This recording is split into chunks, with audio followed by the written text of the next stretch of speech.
Një sëmundje re që ka filluar të përhapet në Slovaki dhe në Hungari, ka detyruar të shtunën Austrinë që të mbyll kufit e saj me këto shtete. Për shkak të shpërthimit të kësaj sëmundje, 24 pika më të vogla kufitare midis Hungarisë dhe Austrisë janë mbyllur, e që shumica e tyre janë në Burgenland, ndërsa pikat kufitare në Nickelsdorf dhe Kice janë të hapura. Siç raportoi të hënën Morgen Journal, për shkak të trafikut të punës dhe të udhëtarëve, nxitimi për në pikën kufitare tashmë është dukshëm më i madh.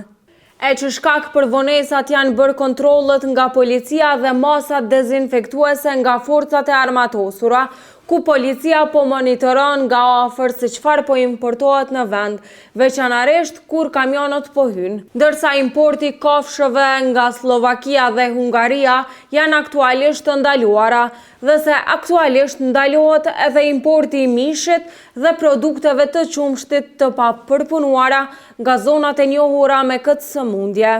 Gjithashtu edhe kopshti zoologjik Schönbrunn ka reaguar ndaj kësaj sëmundje ngjitse rreth Austrisë, duke e mbyllur disa zona të kopshtit si mas paraprake. Në mediat sociale thuhet se vizitorët e kopshtit zoologjik mund të transmetojnë virusin si tek dhit, bagtit, edhe derrat përmes veshjeve dhe këpucëve. Një varr masiv me mijëra kafsh u zbulua pranë kufirit në anën hungareze. Sipas Heute, kafshët të panumërta tashmë janë vrarë në Hungari dhe janë varrosur në varre masive, të cilat janë zbuluara 8 kilometra nga Nickelsdorfi, ku kryebashkiaku i këtij vendi u shpreh i habitur në lidhje me këtë. Ka video në internet që kanë bërë buj duke treguar pamje të tmerrshme. Thuhet se mijëra kufoma bagtish janë shtrirë dhe kalbur nëpër gropa, e që disa prej të cilave janë ende të hapura, ku mbi to u hodh dhe kasht e gëlqere, ndërsa fshatrat përreth janë të shqetësuara për rreziqet shëndetësore që mund të vinë nga ato varresa masive. Banorët e Hegi Shalom thanë se janë të friksuar sepse ujin e peshëm e marrin nga puset e tyre, ndërsa një letër anonime po paralajmëron se Kleif Lehov, aty pranë dhe gjithashtu zona Novarok mund të preken nga mikrobët dhe era e keqe shtazore për shkak të varrit masiv të 6.000 baktive.